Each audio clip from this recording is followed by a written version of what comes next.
हमारे पास question number 5 है और क्वेश्चन नंबर 5 क्या कह रहा है। और चूंकि हम लोग प्रश्न वाले 3.2 में हैं तो इस क्वेश्चन को और भी कई तरीके से बनाया जा सकता है, लेकिन हम दूसरा विधि का यूज बिल्कुल भी नहीं करेंगे क्योंकि अभी तक हम वो पढ़े नहीं तो यूज क्यों करें। तब फिर हमको जो पढ़ाया गया हम उसी से बनाने की कोशिश करेंगे। क्वेश्चन हमारा क्या बोलता है, पहले क्वेश्चन को समझ लेते हैं। एक आयताकार बाग, माने कि एक खेत है से बगीचा जैसा जो भी है, आयत के जैसा चरखूट खेत है, जिसका लंबाई चौड़ाई से 4 ज्यादा है। लंबाई चौड़ाई से 4 ज्यादा है, मतलब अधिक है। और इसका क्या बोल रहा है, अर्ध परिमाप 36 है। बाग के विमा ज्ञात कीजिए। विमा ने किसका लंबाई चौड़ाई कितना है हमको वो निकालना है। तो जैसा ही क्वेश्चन बोला है इसमें हमको पता चल गया कि लंबाई और चौड़ाई की बात आया है, हम मानेंगे वैसा ही कुछ। तो हम पहले समीकरण निकालने का कोशिश करते हैं, क्योंकि बिना समीकरण निकाले कोई चीज का हल तो होगा ही नहीं, पहले तो हमको वही करना पड़ेगा। तो हम मान लेते हैं यहाँ पर कि एक आयताकार बाग है, जैसे ये आयत मेरा है ABCD। यहाँ पर आप लिख भी सकते थे कि ABCD एक आयताकार बाग, ABCD ऐसे लिख सकते थे। ABCD की लंबाई x है और आयताकार, ये इसका मतलब है कि हम सेम सेम लिखे, ठीक है ना। आयताकार बाग की लंबाई सॉरी चौड़ाई y, मतलब यहाँ पर x मान लिए हैं और यहाँ पर चौड़ाई y मान ली है। यहाँ पर फिगर भी देख सकते हैं और इसमें हमारे पास क्वेश्चन में दिया हुआ है, यहाँ पर दिया हुआ भी लिख सकते हैं, लेकिन कोई दिक्कत नहीं, रहे सही है। अर्ध परिमाप 36 मीटर है। हम लोग परिमाप मतलब क्या समझते हैं, पहले उसका डिफिनेशन से जानेंगे तो ऑटोमेटिक फॉर्मूला याद आ जाएगा। मान लेते हैं कि हम फॉर्मूला भूल गए, हमको नहीं याद है कि आयत के परिमाप वगैरह क्या होता है, अर्ध परिमाप क्या होता है। तो हमको देखना पड़ेगा आयत क्या है सर। आयत में 2 गो लंबाई 2 गो चौड़ाई है, तो परिमाप में तो होता है टोटल सर। तो 2 गो लंबाई को भी और 2 गो चौड़ाई को भी जोड़ देंगे, जस्ट यही मेरा आंसर हो जाएगा, ठीक है ना। लेकिन यहाँ पर लंबाई हम x माने हैं, चौड़ाई को y माने हैं, तो 2 गो ई और 2 गो ई कॉमन करेंगे तो x प्लस में y, मतलब ये मेरा पास में परिमाप को फॉर्मूला आ गया 2 इंटू एक्स प्लस वाई। यानी कि जब हम लोग याद किए होंगे चैप्टर में 2 इंटू ए प्लस बी ऐसे करके याद किए होंगे, लंबाई चौड़ाई करके आयत का। तो यहाँ पर हमको बोला है क्या सर, आधा, तो आधा बोला है तो हम आधा लिखेंगे। अब आधा के साथ में ये वाला कटेगा 2 तो बचेगा x प्लस में y। तो ये मेरे पास में निकल गया समीकरण पहला, ठीक है। अब अभी चूंकि क्वेश्चन में भी और बातें भी बोला था, ठीक है ना, ये तो परिमाप दिया था, जिसका परिमाप की वजह से हमको ये पहला समीकरण निकला। अभी एक चीज और दिया हुआ ही था, वो है आयतकार बाग जिसकी लंबाई चौड़ाई से 4 अधिक है। लंबाई समझिएगा, यहाँ पर लंबाई चौड़ाई से ज्यादा है, लंबाई चौड़ाई से ज्यादा है, लंबाई चौड़ाई से ज्यादा है। ध्यान से समझना, यहाँ पर बहुत गलती होता है, ठीक है ना। लंबाई चौड़ाई से 4 ज्यादा है, तो इसको हम समीकरण सेकंड मान लेंगे।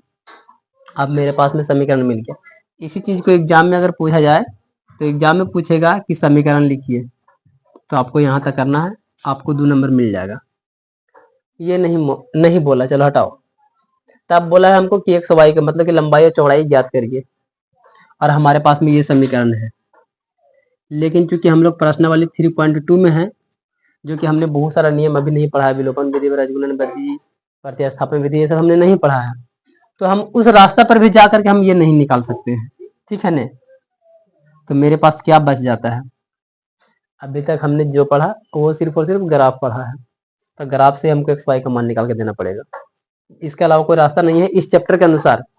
लेकिन अगर एग्जाम में पूछ दे सर, तो हम इसको इस तरीके से ना बना करके हम ब्रजगुणन या प्रतिस्थापन या कोई और विधि से भी बना करके हम ये आंसर ला के दे सकते हैं, ठीक है। लेकिन अगर बोल देता क्वेश्चन में ग्राफ विधि से ही बनाइए, तब हम ग्राफ से ही बनाते और ग्राफ से ही आंसर देते। लेकिन इसमें ऐसा नहीं बोला है, और नहीं बोला है तो भाई हम बिना ग्राफ के भी बना सकते हैं, लेकिन हमको नियम नहीं ना पता है, हम अभी तक पढ़े भी नहीं है ना, तो फिर कैसे बना दे। फिर मेरे पास ऑप्शन बचता है कि ग्राफ से ही चलते हैं, ठीक है। तो फिलहाल हम ग्राफ से चलते हैं, अन्यथा इसको बनाने के लिए 4-5 विधि है, बना सकते थे आराम से एक्स के मान निकालने के लिए। तो हम चलो पहले ले लेते हैं इसको समीकरण से डब्बा निकालने के लिए 2 बार, ये 2 को हम डब्बा निकालने के लिए कोशिश करते हैं।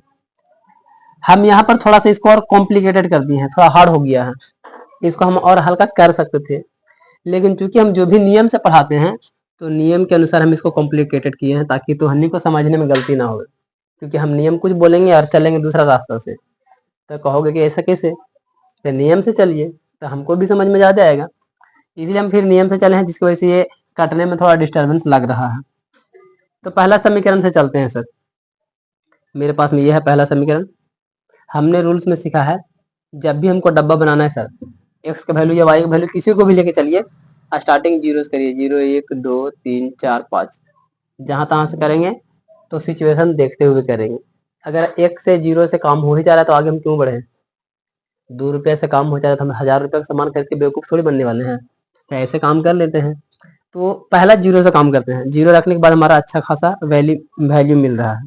चलिए ठीक है, फुट फाट नहीं है, एकदम परफेक्ट आ रहा है। आपकी एक रख के देखते हैं, एक को भी रखने के बाद में हमारे पास में अच्छा खासा नंबर आ रहा है जो कि कोई फुटफाट नहीं है, हमने यहाँ पर रख दिया।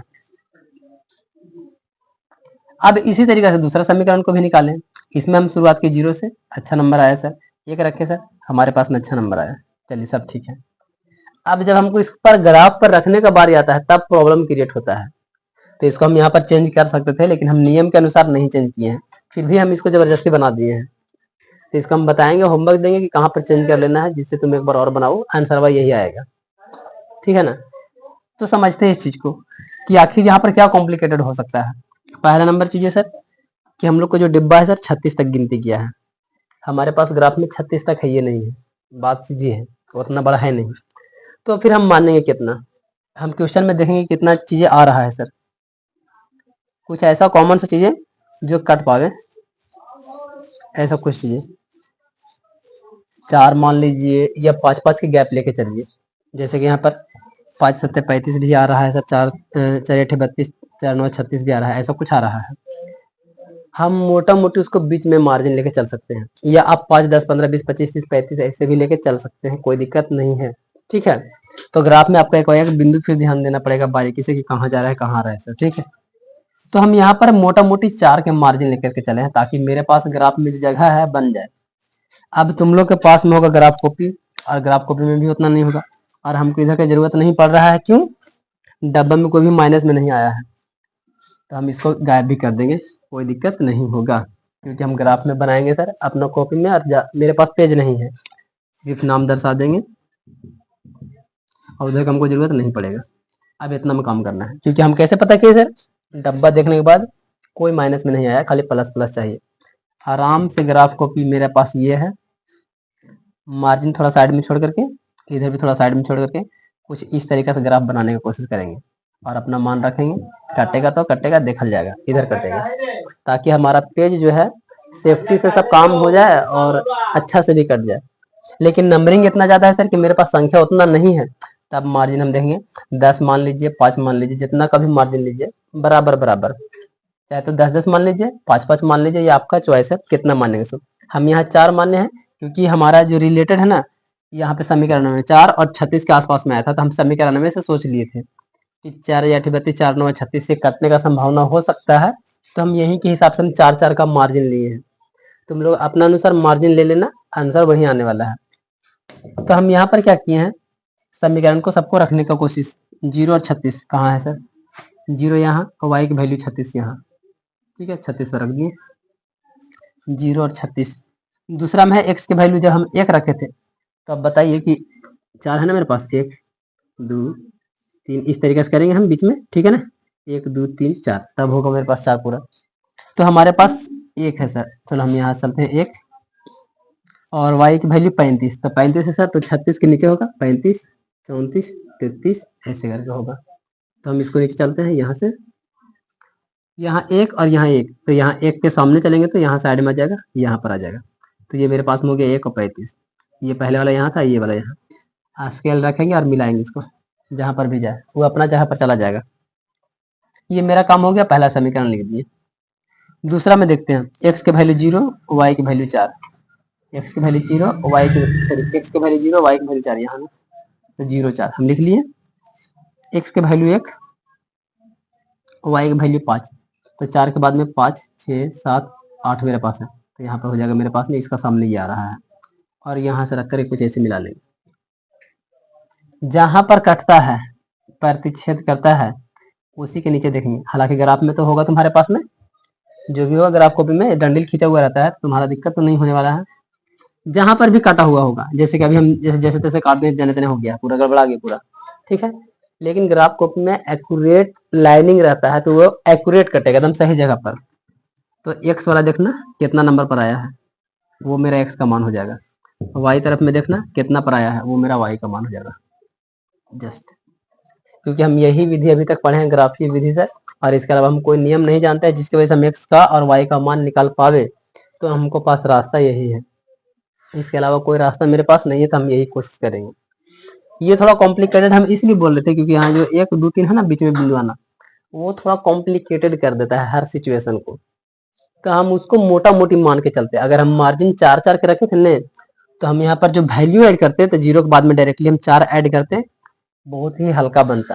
क्योंकि डायरेक्टली 4 पर 8 पर 12 पर 16 पर जहां पर भी जाता था, हम पॉइंट टू पॉइंट जाता और पॉइंट टू पॉइंट हम लोग मिला भी लेते। तो ये कॉमन सा बातें है, ये जाकर के इसको और गहरे से आप लोग ये भी बना सकते हैं एक बार 4 4 करके।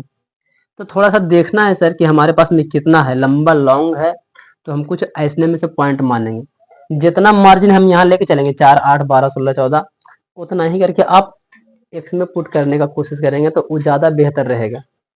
हम यहाँ पर एक इसलिए बनाए सर क्योंकि हम रूल से सिखाए हैं कि 0 से ही चलना है, 0 1 2 3 4। किताब में क्या कहता है, उठपटांग बना देता है, यहाँ से वहां चला देता है, वहां से वहां। अपना बस सुविधा देखता है कि हम कैसे करके आंसर ला दें, किताब ये देखता है। लेकिन हम चाहते हैं कि लेकिन को जो रास्ता दिए हैं, लगना चाहिए कि हाँ हम जो रास्ता पर चल रहे हैं वो सही है, जैसे सर बताए हम वैसे चल रहे हैं, तो सही ही आएगा आंसर। तो जस्ट सही ही आंसर आएगा, चाहे जैसे भी आप चले, क्योंकि नियम वही कहता है। अगर हम 4 4 लेके चलते तो 4 के हिसाब से कुछ ना कुछ मैचिंग करता, एकदम पॉइंट टू पॉइंट मैच करता और पॉइंट टू पॉइंट करता बस। लेकिन इसमें क्या है सर कि ये कोई छोटा छोटा जो आता है ना, ये दुविधा कर देता है, मिलाने में थोड़ा सा इधर उधर हो जाता है। जस्ट इस चीज को समझना है थोड़ा सा, ठीक है। तो घर जाकर के आप लोग देख लेंगे कि हमारे पास में कितना के मार्जिन में 36 करता है सर, 0 से 1 से ऐसे नहीं कट रहा है, और 36 हम उतना बड़ा ग्राफ में रखने का नंबर भी नहीं है, तो हम मोटा मोटी कितना मार्जिन बना करके 36 को कर सकते थे कवर। 4 का पहाड़ा में 36 आता है सर, तो 4 से कर सकते थे। 8 चौक 32, 8 बजे 40 ज्यादा हो जाएगा, उससे नहीं आ रहा था। तो कुछ ऐसा ही करके नॉर्मल सा आप कोशिश करेंगे, सोचेंगे मोटा मोटी चीजें, तो आ जाता। नहीं है भाई तो ग्राफ में करिए 1 से 36 तक है तो आपके पास कर देंगे, आंसर तो वही आने वाला है। आप जैसे करेंगे आंसर वह उतना ही आने वाला है, जितना यहाँ पर आएगा मिल करके हम वही आंसर देंगे, ठीक है ना। अतः लंबाई का वैल्यू 20 मेरा एक्स पर काटा था, चौड़ाई की वैल्यू 16 मीटर। क्योंकि हमने यहाँ पर मान लिया था कि लंबाई एक्स है, तो मतलब यहाँ पर एक्स भी लिख सकते हैं, कोई दिक्कत नहीं। यहाँ वाई भी लिख सकते हैं, कोई दिक्कत नहीं। मतलब एक्स का वैल्यू वाई की वैल्यू, यही मेरा आंसर हो जाएगा, ठीक। मतलब तुम हमको 4 रख के काटेंगे 36 को। यहाँ पर जो 0 रखे हैं ना, आप अपना मन से चेंज करेंगे। जैसे आप मार्जिन यहाँ चेंज कर रहे हैं, 4 से 4 8 12 16 14 ऐसे करके रखने का कोशिश कर रहे हैं आप, तो आप एक्स में भी वैसे ही रखिए। 0 के बाद में 4, 4 के बाद में 8, 6 7 नहीं, क्योंकि हम यहाँ पर मार्जिन ले रहे हैं पूरा फासला के साथ में 4 4 अंक का। तो जब हम यहाँ अंक भी रखेंगे ना, तो 4 4 अंक के फासला रख रख के देखेंगे, और 2 को तो हल ही करना है, तो 0 से मान लेते हैं कर ले सकता, फिर 4 से कर लेंगे। थोड़ा मोटा मोटी अंक आएगा ना, तो ये दुविधा नहीं क्रिएट होगा, वो डायरेक्ट मिलेगा एकदम, एक बार पॉइंट टू पॉइंट मिलेगा और जल्दी आंसर आ जाएगा। कटेगा तो ही है भाई, ये कहीं नहीं जाने वाला, ये यहीं आएगा, चाहे यहाँ से आवे चाहे तो एकदम ऐसे साफ साफ आवे, कहीं से आएगा घूम जाएगा, वो उसका काम ही वही है, ठीक है। जस्ट यही चीज है, इसमें भी वैसा ही कुछ करेंगे, इसमें भी वैसा ही कुछ करेंगे। मार्जिन जब 4 4 का है सर, तो कुछ 4 4 ही लेकर के चलेंगे, कुछ सोच के चलेंगे। जस्ट इसके अलावा और कुछ खास चीजें नहीं है इसमें, ठीक है। इस चीज को ध्यान देगा, कभी भी जब तक क्वेश्चन में ना बोला जाए कि ग्राफ से बनाओ, एग्जाम में ग्राफीय विधि से ही हमको एक्स वाई दीजिए, तब तक हम सर ग्राफ नहीं यूज करेंगे। अगर बोलेगा डायरेक्टली इसी को निकाल के दीजिए, तो जो हम लोग अगला विधि पढ़ने वाले हैं उसी पर हम इसको बना करके दे देंगे, क्योंकि हमको ग्राफ बोला ही नहीं था इसमें, लेकिन हम लोग पढ़े भी तो नहीं है, तो बनाना पड़ गया, मजबूरी है ये हमारा क्वेश्चन नंबर 5 कंप्लीट। क्वेश्चन हमारा छठा वाला बोल रहा है, एक रैखिक समीकरण 2x + 3y - में 8 = 0 दिया है। समीकरण है हमारे पास में, एक ही को समीकरण है। दो चरों में एक ऐसे और रैखिक समीकरण लिखिए ताकि प्राप्त युग्म का ज्यामिति निरूपण, जैसा कि 3 हमारे पास में है कि प्रतिच्छेदी रेखा होवे, समांतर रेखा होवे और संपाती रेखा होवे। ये तीनों कंडीशंस के लिए आपको एक एक समीकरण देना है, और क्वेश्चन में एक ही समीकरण मानना है, एक वो अपना दिमाग से निकालना है। तो अपना दिमाग से हम कैसे निकाल सकते हैं? पहला रूल्स तो हम लोग क्या जानते हैं कि 2 4 वाले रैखिक समीकरण का अनेक हल होता है सर। हल तो बहुत सारा हो सकता है, ठीक है, नॉर्मल सा बात। लेकिन हमारा क्वेश्चन स्पेशली बोला है कि प्रतिच्छेदी रेखा हो, तब के लिए हम कौन सा हल सोच सकते हैं, क्योंकि बड़ी मनी हल हो सकता है ना, तो बड़ी मनी हल होगा तो आंसर तो मैच नहीं करने वाला है। तो प्रतिच्छेदी, प्रतिच्छेदी में एक फॉर्मूला लिखाया गया था थ्योरी में a1/a2 वाला, वही चीज यहाँ यूज होगा। प्रतिच्छेदी के लिए हम लोग a1/a2 इक्वल नॉट b1/b2 ये यूज करते थे। हमारे पास में एगो है सर, ऊपरे वाला नीचे वाला गायब है, तो वो तो हम कितना मैंने भी मान सकते हैं अपना मर्जी। 3 4 4 समीकरण बोलेगा तो 4 5 वो भी निकाल सकते हैं। तो किसी को थोड़ी है कि A2 और B2 मैच ही कर जाए उसका, ऐसा तो बात ही नहीं है। चाहे आंसर दिया रहे किताब में दूसरा, चाहे तो हम बनाए दूसरा, मैच नहीं करने वाला है। हो सकता है किताब 2 सोचे, हम यहाँ पे 4 सोच ले, वो 10 सोचे, हम 0 सोच ले, और ऐसा फॉर्मेट मिल जाए तब। तो पहला काम सर हमको ये फॉर्मूला की जरूरत पड़ेगी है सर, जिसकी वजह से हमको एक समीकरण मिल जाएगा। दूसरा हम बोला है समांतर रेखा, तो जब समांतर होता है तो क्या होता है सर? समांतर a1/a2 equal b1 sorry b1/b2 equal not c1/c2, ये होता है फॉर्मूला। और एक होता है क्या, संपाति बोला ना तीसरा क्वेश्चन, संपाति के लिए, तो संपाति के लिए a1/a2 equal b1/b2 equal c1/c2 सब बराबर, ये होता है हमारे पास। सभ्य के लिए नीचे आपको कुछ ऐसा अंक सोचना है जेकरा से ये मैचिंग हो जाए, मतलब कि यहाँ पर ए जो भी है सर, उसके नीचे कुछ भी सोचो, शुरुआत वाला तो सब ठीक ही है, शुरू उसको मतलब नहीं है। सेकेंड वाला में b1 जो है, b2 हमारा एकरा जैसा नहीं आना चाहिए भागा देने के बाद। जैसे मान लीजिए कि इसको काटने के बाद 1 2 आ जाए, ठीक है ना, तो इसको में 1 2 नहीं आना चाहिए, कुछ आ जाए 1/3 2/5 4/10 कुछ भी आ जाए अनसन, तो मैचिंग तो नहीं हुआ। जस्ट यही मेरा आंसर हो जाएगा। कुछ भी आप वहां लाइए, ये आपका पर्सनल चॉइस है, इसमें आंसर मैच करना नहीं मैच करना वो किताब के भरोसे छोड़ दीजिए। अगर लगता है कि आंसर में मैच करना है तो आंसर से निकाल के लिख लीजिए, सोच करके अपना दिमाग लगाइए, थॉट में यूज करिए, और आंसर यूज कर सकते हैं। लेकिन अपना मन से बनाइए, क्या जरूरी है आंसर देखना। समांतर के लिए दूसरा क्वेश्चन में बोला था, दूसरा हमको देखना है सर, ई भी मैच करना चाहिए, ई भी मैच करना चाहिए, मतलब कि ऊपर वाला जो है ना उसी के हिसाब से नीचे वाला कुछ अंक सोचे, ई भी कुछ सोचे, ताकि दोनों कटने के बाद यहाँ पर बराबर रहे। या मान लेते हैं कि यहाँ पर 2 है तो नीचे में भी 2 मानेंगे, तो 2 2 कट सकता है, बराबर जा रहा है। तो यहाँ पर जो 3 है तब नीचे भी हम 3 मानेंगे, 3 एकम 3 बराबर जा रहा है। यहाँ पर जो कुछ डिफरेंट मान लेंगे, मान लेते हैं कि यहाँ पर जो 10 होगा था हम यहाँ पर 0 मान लेंगे, मैच नहीं करेगा, आंसर मेरा हो जाएगा वही। और एक्स वगैरह लगा लेंगे अपना हिसाब से। एरा में सभी बराबर, तो ऐसा कुछ मानना है कि हमें 2/3 है सर, 2 है तो हम बटा में 3 मान लेते हैं। शुरू वाला कैसे हो रहे हैं, दूसरा वाला में यहाँ मान लेते हैं 5 है, तो यहाँ पर हम कितना करेंगे सर कि इसके हिसाब से ये बराबर आ जाए, क्वेश्चन समीकरण सोचेंगे, फिर एक हिसाब से ये बराबर आ जाए, सब आपस में बराबर रहे, ऐसा कुछ सोचना है सिर्फ, ना कि इसको कोई और दूसरा तरीका है, सिर्फ ये सोच करके ही बताया जा सकता है। तो यहाँ पर हम एक को बना दिए हैं, बाकी दोनों तुम लोग खुद से बना सकते हो, सोच करके आइडिया मिल गया है कि हमको क्या सोचना है, तुम क्या सोचोगे ये तुम जानो बस। तो हमारा पहला समीकरण ये दिया हुआ है, हमको ज्ञात करना है दूसरा समीकरण। पहला क्वेश्चन में बोला है प्रतिच्छेदी रेखा हो, प्रतिच्छेदी रेखा के लिए हम लोग क्या जानते हैं, ये जानते हैं। यहाँ पर हम पूरा हुबहू वही चीजें लिखे हैं, जैसे जैसे हम बोल रहे हैं वैसा ही हम जानते हैं कि एज वी नो दैट, इसको इंग्लिश में लिख सकते हैं एज वी नो दैट, ठीक है, एज वी नो दैट, मतलब कि प्रतिच्छेदी रेखा के लिए हम लोग क्या जानते हैं, 1/2 इक्वल नॉट b1/b2 होता है, ये जानते हैं। और ऊपर वाला चीजें हमको पता है, ये पता है प्रश्न से हमारे पास में ये चीजें पता है। तो हम यहाँ पर और क्या बैठा सकते हैं, दिमाग में थोड़ा सा सोचेंगे ताकि हमको ये ना मैच करे, तो हम क्या यहाँ पर रख सकते हैं, तो यहाँ पर सोच सकते हैं, यहाँ पर एक स्टेप आप बढ़ा सकते थे, हम थोड़ा शॉर्ट कर दिए हैं, b1/b2 c1/c2। तो यहाँ पर हम क्या सोचे, सोच सकते थे, लेकिन हम यहाँ पर इसी के सामने था ना, तो हम सोच लिए बहुत जल्दी है। ये हमारे पास 2 है, तो बटा में 2 रहे, 3 रहे, 4 रहे, शुरुआत वाला कैसे रहेगा, मैच हो जाएगा, ठीक है। लेकिन हमको आगे वाला देखना है सर, इक्वल नॉट b1/b2 जब करेंगे ना तो सर एक बराबर नहीं आना चाहिए। तो अगर मेरे पास 3 है ना, अगर हम कुछ और सोचते हैं यहाँ पर, जैसे सपोज दैट हम 6 सोचे हैं, यहाँ 2 2 रहेगा सर, तो 1/1 या 1 1 हो सकता है, ठीक है। लेकिन एक में सोचेंगे 3/6, तो 3 दूनी 6 करता है, तो 1/2 ही बचेगा, मैच तो नहीं हुआ। तो ये मेरा थॉट सही है। अगर हम यहीं पर कुछ और सोच लेते, वहाँ 3 था सर, यहाँ 9 सोच लेते, 3 3 9 1/3 हो जाता, तब भी नहीं मैच किया, क्योंकि यहाँ पर हम 2 सोच ले है ना, 2 2 1, अगर यहाँ पर हम 3 सोच लेते तब मैच हो जाएगा सर, तो गलत आंसर हो जाएगा वो। मैच नहीं होना है ना, इसका कंडीशन क्या है कि मैच नहीं होना है, तो ओकरे अनुसार हम यहाँ सोचे, और बाद वाला हम कुछ रखते, क्योंकि बाद वाला तो मिले ना मिले, क्योंकि हमको 2 ही तक जाना है, तो जाहिर सी बात है यही नहीं मिलेगा तो आगे कैसे मिलेगा, बात खत्म।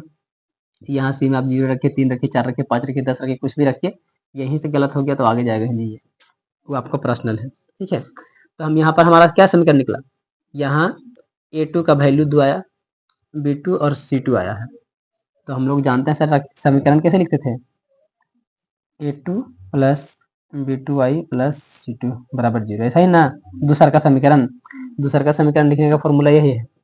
तो A2 मेरा कितना है सर, 2 लिख दिए हैं, 2 x है तो x, B2 सर 6, y है तो y, C2 सर यहाँ माइनस में लिखे 0, प्लस में लिखे 0, नहीं लिखे 0, बस कोई मतलब नहीं है, 0 गायब भी हो जाएगा तो कोई मतलब नहीं, ठीक है, ये आंसर है। प्लस में लिखे तब भी 0, माइनस में लिखे तब भी 0, ये आपका पर्सनल चॉइस है जो कर ले। तो ये मेरा एक नया समीकरण मिला। समीकरण का प्रोसेस समझना है, आंसर कॉपी करने का कोशिश नहीं करना है, आंसर कॉपी करोगे तो कुछ नहीं सीखा तुम इतना दिन पढ़ने के बावजूद। तो ये मेरा आंसर हो गया। इसी तरीका से खंडी दोनों में सोच लेना है, समांतर में और संपाती में। समांतर में सोच लेंगे अपने हिसाब से जो जरूरत रहेगा, तो सी वाला में मैच नहीं है सर, तो सी वाला में हम उठपटांग सोच लेंगे, ठीक है। एरिया में हम यहाँ खाली 3 कर देंगे, ऑटोमेटिक उठपटांग हो गया, वो है ही उतना ही। अब अगर इसको भी सोचना है सर बढ़िया से, तो यहाँ पर फिर से हम 8 सोच लेंगे माइनस में, काम हो जाएगा सेम सेम, तो सभी बराबर हो गए। फिर इन लॉजिक पर मतलब दिमाग लगाना है थोड़ा सा, क्या कहता है ये, बस, और इसमें कुछ ज्यादा भारी चीजें नहीं है। आगे चलते हैं, क्वेश्चन नंबर 7 क्या कहता है। क्वेश्चन नंबर 7 बोल रहा है, समीकरण x माइनस में y प्लस में 1 बराबर 0 और 3x प्लस 2y माइनस में 12 बराबर 0 का ग्राफ खींचिए। पहला बोला ग्राफ खींचिए, ग्राफ बहुत बार सिखाया है, आप खींच सकते हैं एकदम आराम से, कोई दिक्कत नहीं है। आपका इतना ही से क्वेश्चन लिख देगा, 5 नंबर मिल जाएगा, सीधी सीधी बात है, एग्जाम में ये क्वेश्चन भी आ सकता है। ग्राफ खींचिए, चलो खींच लिए, ये तो सबको आता है। उसके बाद बोला है एक्स अक्ष और इन रेखाओं से बने त्रिभुज के शीर्षों के निर्देशांक लिखिए। जब आप ग्राफ खींचेंगे ना, तो कहीं ना कहीं बिंदु कटेगा, वो ऐसा समीकरण ही दिया गया है कि वो कटेगा, क्रॉस होने के बाद में वो कहीं ना कहीं पर गैप बनाएगा। चूंकि त्रिभुज बोला है, तो तुम्हारा दिमाग काम करना चाहिए कि जरूर उसमें कहीं त्रिभुज बनेगा कटने के बाद। अगर हम लोग को कुछ ऐसा ग्राफ रह जाता सर, तो समांतर में तो नहीं मिलता सर, संपाती में एक ही लाइन रह जाता, नहीं मिलता। लेकिन यहाँ पर बोल दिया है कि इन रेखाओं से बने त्रिभुज के शीर्ष के निर्देशांक, तो जाहिर सी बात है कि ये ग्राफ कहीं जाएगा और जरूर क्रॉस करेगा एक लाइन दूसरा लाइन से। ये इसमें पहले ही समझा दिया गया है, बिना क्रॉस कर ले त्रिभुज बनेगा कैसे दोस्त, नहीं बनने वाला है। क्रॉस करेगा चाहे थोड़ा सा ही क्यों ना करे, थोड़ा सा ही गैप क्यों ना बचे, इतना भी थोड़ा सा भी कर लेना इसे, जैसे कि ये आ रहा है सर, और यहीं से इसके साथ में आ रहा है थोड़ा सा, ऐसे होकर के इधर जा रहा है, इधर जा रहा है, तब भी ये थोड़ा सा यहाँ पर आकर के त्रिभुज बन जाएगा छोटा सा। कोई भी कॉन्सेप्ट आ जाए, जब त्रिभुज बोला है मतलब बीच में कहीं क्रॉस करने वाला है, वो एक दूसरे से चिन्ह है, ये हमको समझ में आने वाला है। अगर नहीं आया सर, तो समांतर या उधर उल्टा फुल्टा हो गया, तो समझ लीजिए कि आप कहीं गलती किए हैं बनाने में, वो चीज को सुधारेंगे फिर से एक बार। तो यहाँ बोला है एक्स अक्ष और इन रेखाओं से बने त्रिभुज के शीर्ष, एक्स अक्ष, तो हमको वाई पर ध्यान नहीं देना है, क्योंकि वाई में भी त्रिभुज बनल है, तो हमको एक्स पर ही ध्यान देना है। एक्स पर चलते जाएंगे, कहाँ तक एक्स, जहां तक भी एक्स, पूरा मेरा एक्स अक्ष है। एक्स अक्ष के शीर्षों के निर्देशांक ज्ञात कीजिए और त्रिभुज पटल को छायांकित कीजिए। एक्स अक्ष का निर्देशांक, सभ्य त्रिभुज कैसे बोला है, त्रिभुज के निर्देशांक ज्ञात कीजिए। चलो ठीक है, त्रिभुज के निर्देशांक ज्ञात कर लिए, लेकिन बोला है कि एक्स अक्ष पर ना, तो हम एक्स अक्ष वाला त्रिभुज को बोला है छायांकित भी करिए। छायांकित मैंने रंग भर दीजिए उसको, आपके पास पेंसिल होगा आप भर देंगे। और एक्स अक्ष बोला है, तो एक्स अक्ष वाला ये पूरा त्रिभुज हमारे पास बना हुआ है एक्स अक्ष पे। अगर हमको वाई अक्ष बोलता, तो हमारे पास देखो ये वाई अक्ष का त्रिभुज बना हुआ है, तो फिर हम इसका यही वाला आंसर देते, ये वाला, ये वाला और ये वाला। क्वेश्चन एग्जाम में पलट भी सकता है कि वाई अक्ष पर दिखाइए, वाई अक्ष का आंसर दीजिए। तो अभी जो हमारा आंसर है, एक यहाँ क्रॉस किया सर, एक बिंदु इसका यहाँ है, और ये 3 बिंदु से मिलकर के त्रिभुज बन चुका है। तो मेरा एगो दूगो तीन गो, ये मेरा मेन आंसर हो गया, जो बोला है कि त्रिभुज के शीर्ष दीजिए, ये मेरा मेन आंसर। और अगर यही पलट के बोलता वाई अक्ष में, तो फिर हमारा वाई अक्ष में ये होता है, यहाँ से ये नहीं होता, ठीक है ना, ये वाला 1 2 और 3 ये हो जाता, ठीक है, ऐसे। तो इस तरीके से यहाँ पर एक छोटा सा चीजें भी है, यहाँ पे ये देखो, ये वाला भी एक त्रिभुज है, ठीक है, लेकिन ये अक्ष से प्रतिच्छेद कर रहा है, ना कि एक दूसरे से, ठीक है ना। ये एक ही रेखा से प्रतिच्छेद किया और वो भी अक्ष से प्रतिच्छेद किया, ना कि ऐसा कि दोनों रेखा से प्रतिच्छेद करे। हमारा क्वेश्चन में बोला था कि एक दूसरे से जो प्रतिच्छेद कर रहा है उसमें एक सच में देखना है, जस्ट ये चीजें को। तो अब इसको हल करना सर, तो जाहिर सी बात है, जब पहले से हम लोग सीख चुके हैं ग्राफ निकालने के लिए समीकरण को हल करिए। स्टेप वही याद रखिए, 0 से पहले चलिए, 1 2 3 4 5 6 फुटफाट अंक मत आने दीजिए, कोशिश करिए कि अच्छा अंक आए। अगर लाना है तो लाइए, तब भी आंसर यही आने वाला है, पॉइंट वहीं जाके मिलेगा, पॉइंट वहीं कटेगा, भले ही फुटफाट आंसर आवे, बटम आएगा तो आप अपना डिस्टर्ब होगा करने में, काम मिलाने में पॉइंट, लेकिन आंसर वो वहीं आने वाला है। पहला डिब्बा, दूसरा समीकरण को हल किए, दूसरा डिब्बा, दोनों का वैल्यू रखिए, पहला लाइन और इसका आंसर रखिए दूसरा लाइन। जहां पर क्रॉस के सर, अगर हम लोग को नॉर्मल सा बोलता, त्रिभुज नहीं बोलता, तो मेरा ये होता मेन आंसर, जहां क्रॉस किया था 2 और 3, एक्स की वैल्यू 2 वाई की वैल्यू 3, मेन आंसर। लेकिन हमको बोला त्रिभुज सर, तो मेरा एक वही भी हो जाएगा, एक वही भी हो जाएगा, एक वही भी हो जाएगा, तीनों, तो ये मेरा तीनों आंसर हो जाएगा। जस्ट इसमें कुछ भी चीजें नहीं था, ठीक है ना, बस बहुत सा सिंपल सा क्वेश्चन है। यही क्वेश्चन तुमको 12th में मिलेगा, यही सेम क्वेश्चन। वहां पर एक्स वाई जेड भी हो सकता है समीकरण में, यहाँ पर एक्स वाई ही ना पढ़ते ना 9 में, वहाँ एक्स वाई जेड हो जाएगा, वहां पर भी ऐसा ही करके सिखाया जाएगा कि ग्राफ में इस तरीके से रंग भर दीजिए, और वो भी 5 नंबर में ही आएगा, ठीक है। यहाँ पर ये हमारा जो चैप्टर है 3.2 पूरा ओवरऑल खत्म हो रहा है।